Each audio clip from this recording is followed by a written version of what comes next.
Salut, moi c'est Benoît. Et moi, c'est Joseph. On est en M1 à l'ENSA Paris-Tech. On a suivi au premier semestre le cours de Python orienté pour les data scientists et on avait un projet de machine learning à mener à bien pour la fin du semestre. Oui, le sujet était assez libre, c'était bien.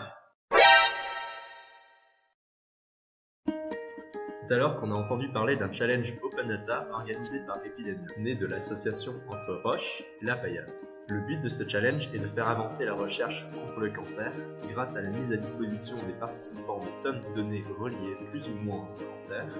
Après, les participants qui viennent de cursus très divers doivent monter des modèles explicatifs ou prédictifs sur le cancer. C'était comme tombé du ciel en fait. On a reçu un mail commun pour nous informer de ce projet juste au moment où on devait se décider pour notre sujet. C'était le Challenge for Cancer. Or, on fait partie d'une association nouvelle. C'est sûr à peine ça est.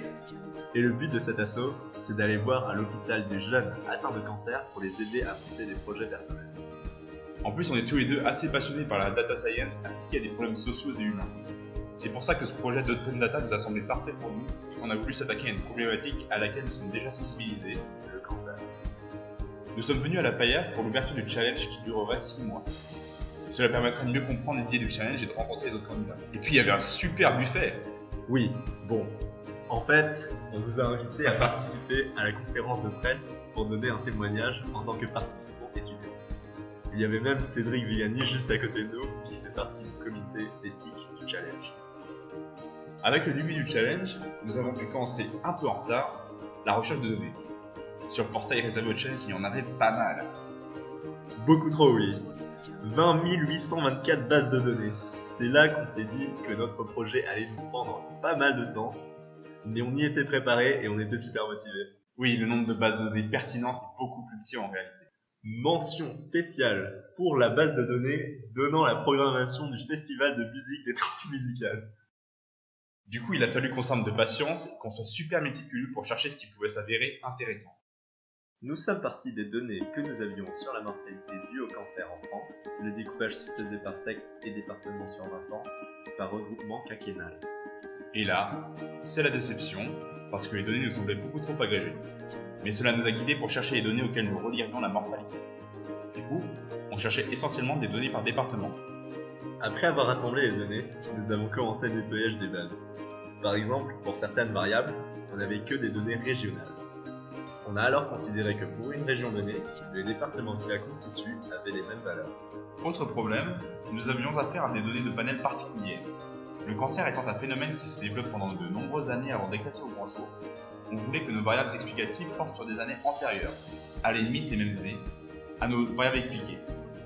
Le problème, on sait comment traiter ce type de données économétriquement, mais pas avec des méthodes de machine learning. On a donc pris une solution intermédiaire en transformant chaque variable dont nous avions des données pour plusieurs années en plusieurs variables chaque année.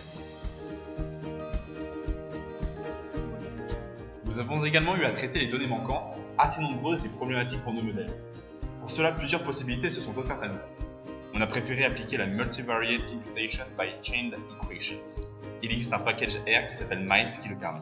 Nous avons lancé une méthode de machine learning pour essayer de relier la mortalité à sa mortalité. En fait, on souhaitait aller du plus simple au plus compliqué dans nos modèles, l'idée étant de comparer progressivement leurs performances. Nous avons commencé par la régression linéaire. On se le représente assez bien en 2 dimensions. Puis vient le random forest. Le principe de l'algorithme est qu'il fait plein d'arbres de décision sur différents sous-échantillons de la base, et à la fin, il donne un arbre de décision moyen. Enfin, nous avons essayé avec le gradient boosting. En fait, c'est comme un random forest, mais en optimisé. Une de ses caractéristiques principales est que chaque arbre se construit sur le TCP. C'était censé être le pinacle de notre pyramide de complexité, mais les résultats n'ont pas été tant que ça au rendez-vous. Nous attendions des résultats croissants avec la complexité du modèle, mais finalement, c'est moins simple que cela. On s'est rendu compte que le gradient boosting faisait moins bien que le random forest et la régression classique. En effet, il est parfois préférable de prendre un modèle plus simple et de bien calibrer ses paramètres. Quoi qu'il en soit, les résultats qu'on a obtenus ne sont pas extraordinaires. Mais en général, pour la plupart des départements, on réussissait quand même à prédire avec un intervalle de confiance de 95% la mortalité des départements. Oui, si le machine learning permet de bien expliquer les invariances, une étude des outliers, des points irréguliers, reste nécessaire.